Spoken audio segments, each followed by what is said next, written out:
gente. E a gente vai falar sobre um assunto, uma decisão que foi anunciada no finalzinho da semana passada, que é o programa Acredita Exportação. É um programa que foi lançado pelo governo federal em meio a essa discussão sobre tarifaço de Donald Trump, e é uma iniciativa que promete devolver até 3% sobre o valor exportado por micro e pequenas empresas, um programa voltado para esse setor. E a gente vai conversar com o advogado tributarista Luiz Garcia, que fez um artigo, um estudo, mostrando se esse incentivo é de fato suficiente para poder conter os impactos de uma barreira comercial tão pesada. Luiz, seja muito bem-vindo à 98 News. Bom dia. Muito obrigado. Eu que agradeço. A gente que agradece a sua participação. Luiz, eu começo te perguntando a sua avaliação geral sobre a efetividade dessa medida, principalmente quando a gente está pensando que ela chega, né, esse programa Acredita Exportação, chega em um momento crítico quando a gente está falando dessas tarifas de 50% por parte dos Estados Unidos. É um programa que é uma sinalização para o pequeno, para a micro e pequena empresa exportadora, mas ele tem um efeito prático muito pequeno, né? Seja porque os 3% podem ser pouco representativos, seja porque vai demandar dessas empresas investimentos também para poder fazer o aproveitamento desse direito, e também é porque é um setor que já recebe internamente uma carga tributária considerável, é vítima principalmente da taxa de juros muito elevada que o Brasil tem, ou seja, é um setor que trabalha com baixíssimas margens e tem muita dificuldade de exportar.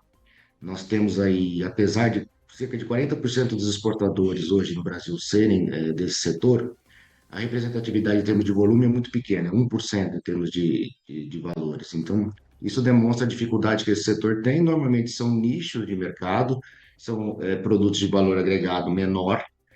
Então, muito pouca eficácia prática vai ter esse tipo de medida para o exportador brasileiro, principalmente nesse perfil de pequena empresa, na minha opinião.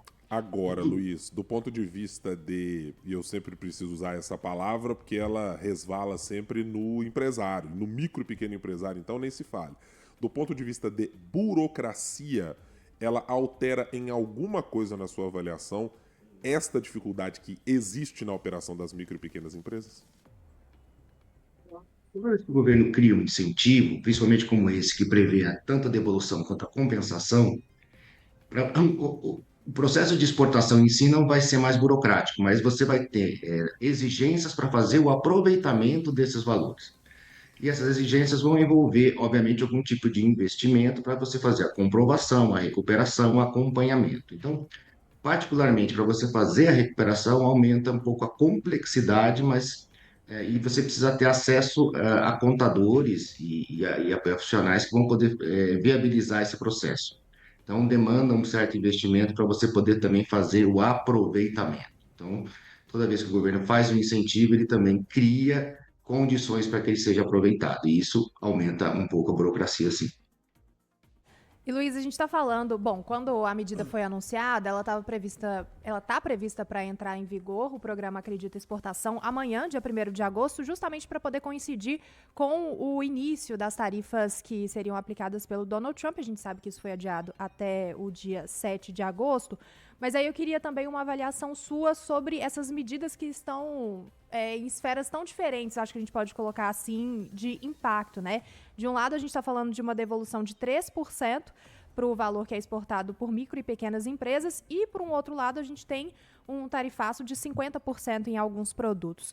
Queria a avaliação sua nesse sentido e pensando também sobre o cenário que as micro e pequenas empresas representam quando a gente está falando de exportação aqui no Brasil. É um golpe muito pesado. Eu estava vendo aí excelente análise que eles têm, já estavam feito, fazendo dessa questão. É bastante complicado, mas é importante dizer também, assim, o que a gente gostaria de ter visto. Eu atendo empresas grandes, médias e pequenas. O que a gente gostaria de ter visto nos últimos anos eram medidas que levam, de certa forma, a tornar os produtos brasileiros mais competitivos. Ou seja, é importante dizer que grande parte das nossas exportações são baseadas em produtos de baixo valor agregado, mesmo antes da taxação de 50%. O que a gente está falando? A gente está falando muitas vezes de produtos agrícolas, suco de laranja, etc, etc. Ou seja, nós somos muito poucos competitivos lá fora, porque o custo interno é muito elevado, inclusive o tributário, onde eu atuo mais. Então, são empresas que já partem, falando em termos de comércio internacional, com grande desvantagem com relação às demais. E o que que poderia melhorar isso? Redução, da carga tributária, redução da taxa de juros. Pequenas empresas têm muita dificuldade a acesso a recursos de boa qualidade, com baixa taxa de juros. Uma legislação trabalhista complexa e também aumenta o custo. Ou seja, tudo isso, quando você coloca na balança, já torna as exportações brasileiras difíceis por si só.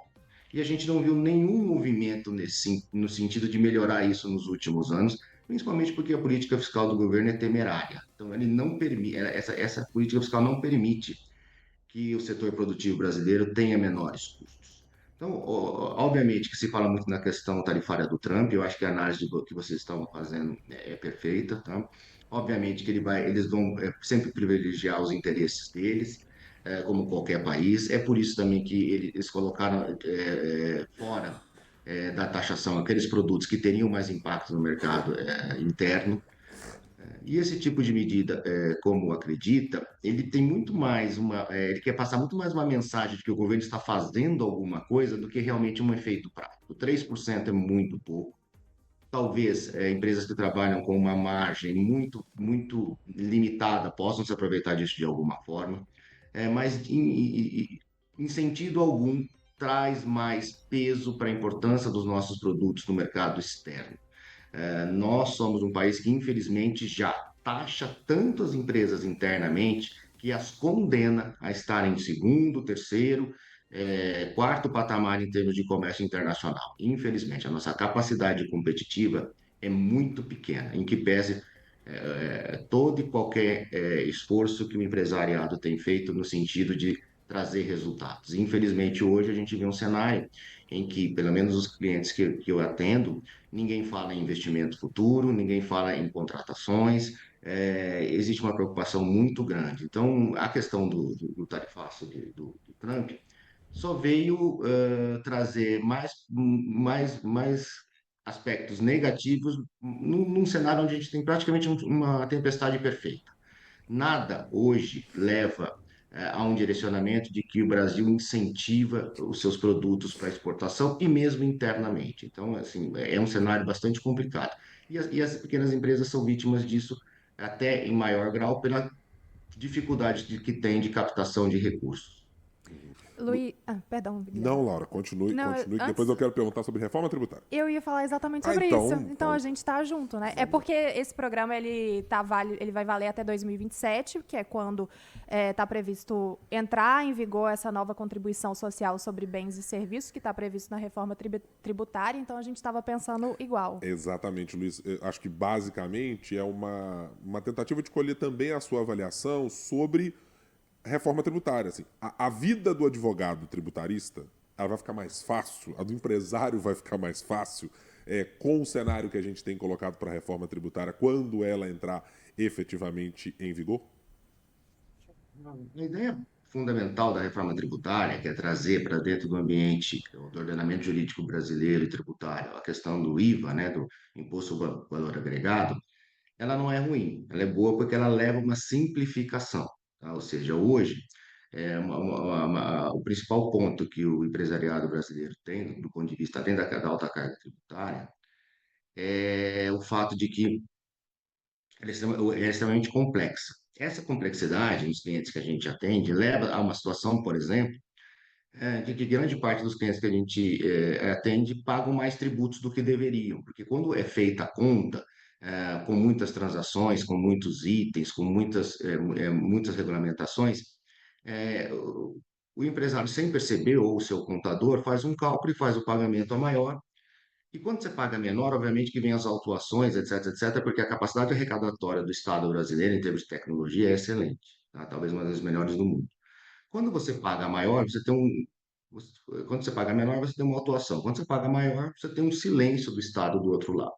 Então, a gente estima, pelos estudos, na média dos nossos clientes, em termos de Brasil, são mais de 100 bilhões de reais em tributos pagos a maior por ano. A simplificação pode levar a uma diminuição dessa questão. Mas aí a gente vai ter dois problemas. Primeiro, que antes de simplificar, complica muito.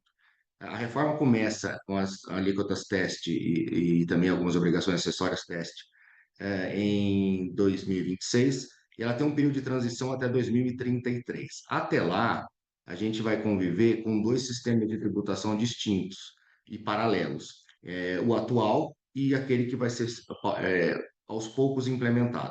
Nesse sentido, complica muito. Esses vão ser anos muito difíceis, porque você vai ter dois sistemas paralelos, inclusive contábeis, para poder fazer o cálculo e fazer o recolhimento.